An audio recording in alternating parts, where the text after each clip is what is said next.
Today's going to be a fun day. We're going to talk about alternate picking and hand synchronization and what the masters like Vinnie Moore, Paul Gilbert, Yngwie Malmsteen all have in common. And that is that incredible ability to play really fast pick lines but have them be totally clean, in sync, and in rhythm. And I'm going to share a little bit how I learned to do some of that stuff and what I'm thinking about when I do it, and maybe it will help you guys also. I'll never forget the first time I heard fast picking.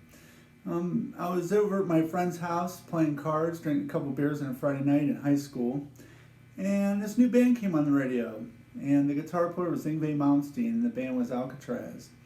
And the song was Island in the Sun. I've told the story many times that when that solo came in, it just blew my mind. And as a Van Halen, Randy Rhoads loving kid, I just love fast, clean guitar playing, melodic guitar playing. When I first heard Yngwie, I could not believe that someone could do that, someone could take it that far. So I just spent hours trying to learn these fast lines. And as I talked about on my channel here, the first real picking line that I learned was the Yngwie lick, the famous Yngwie lick. And today we're going to work out of the key of B minor, or F sharp Phrygian dominant. And the notes would be this, which is basically the B Aeolian mode, or the natural minor scale, with a sharp 7. So let's just jump up here to the 14th position. And the Yngwie lick that I'm talking about is a great one to get that muscle memory going on. If you ever see Yngwie play fast lines, you could see his fingers moving totally in sync with the pick. I mean, the movement's just beautiful on his fingers.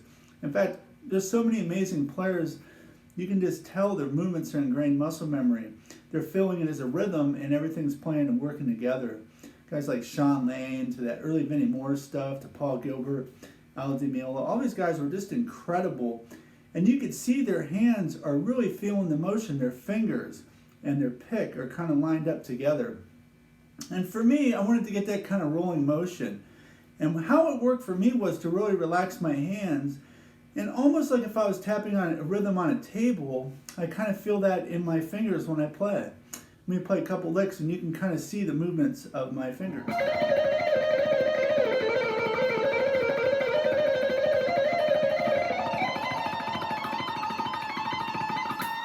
So really to get that lick down, you want to feel the motions kind of fast.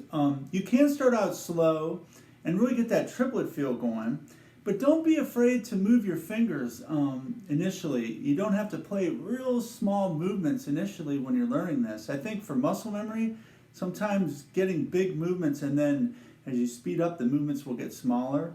But that initial movement of feeling the rhythm, don't be afraid to move your fingers. That really does help.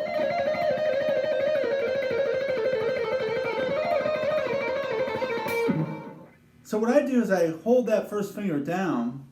Guys like Paul Gilbert, I noticed, does the same thing. He'll hold his first finger down when he plays this lick. And then you're almost moving your wrist slightly to get the motion going, to feel that rhythm in your hand. I'm almost rocking my wrist. It's kind of weird, but it works. Let me play it again.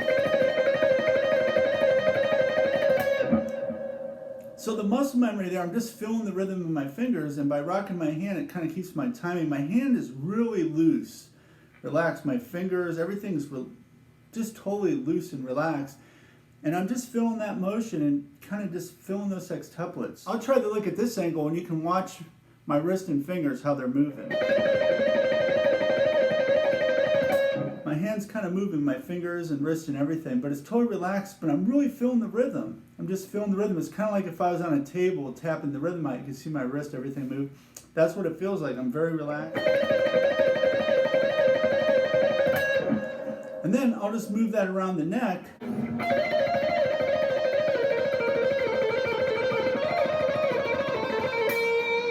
What's really important is to feel the sextuplets. You have to be able to hear the sextuplets. If you can't hear the lick you're playing, you're never going to be able to play it. I know that sounds kind of weird, but a lot of times I think we just move our hands and we're not really thinking about, in our head, hearing what the lick is in our head. So for me, my left hand's doing most of the work.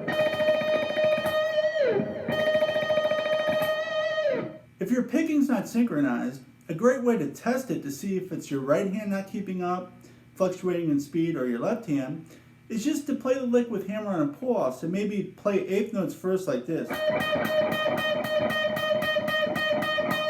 Where your little fingers are just going to play eighth notes, because when you play sextuplets, your little fingers hitting on the 1 and 2 and 3 and 4 and.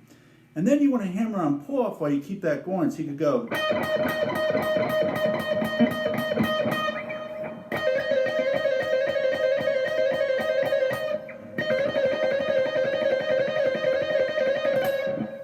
And then you want to move the lick around, because each group of fingers is going to feel a little different. The pinky and third finger working together is going to feel a lot different than your pinky and second finger. So you really want to get the muscle memory in every combination. And just running up and down the scale is a great way to do that.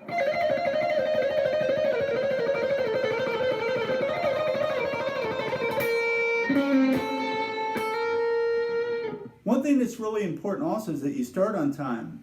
A lot of times we have a tendency to go early into the lick, and that everything just falls apart. You really want to start right on the downbeat and just play that really defined sextuplet that you're feeling or hearing in your head. And as you practice a lick, when you really start to nail the lick and it really starts to feel comfortable and you're playing it in time and correctly, even at a moderate tempo, your muscle memory will kick in, and muscle memory is a beautiful thing. And when that muscle memory starts kicking in, that's when really cool things start to happen with your music. And all of a sudden you'll find yourself just playing these phrases effortlessly. I mean, there won't even be work, because everything's clicking and your body's used to it and relaxed, and it knows where you want to go. But one thing to watch out for is if you're not playing them fluid and in time, even at a moderate tempo, what's going to happen is you could develop muscle memory that's wrong. You'll learn it wrong, and it's very hard to unlearn something. Once you learn something one way, it's very hard to unlearn it, to learn it a different way. But it can be done. I'm going to talk about that in a future episode video. But in the meantime, just really try to get those rhythms happening and try to feel it. You know, just sitting down and trying to get your 16th notes, triplets, everything really defined rhythmically and in your hands when you play lines, whether it's hammer and pull-offs or picking. So the ability to play in sync is really the ability to play even, to play rhythmic. If your right hand's playing a rhythm and it's just motoring along at a certain speed, your left hand has to follow. And in order for it to do that, you need to start to get the muscle movements, the patterns, in time and really feel it in your hands. Good things will happen. So I hope that helps. The key to synchronization is getting that rhythm, feeling those motions, get the muscle memory happen. It's playing even with the left hand and the right hand. Well, thanks a lot for hanging out with me today. I really had a blast talking about picking. I love talking about picking and hand synchronization, two things near and dear to my heart. If you like this, please like and subscribe if you haven't already. And to everyone that has, thank you so much. I really appreciate it. And I look forward to doing a lot more of these. So thanks a lot and have fun picking.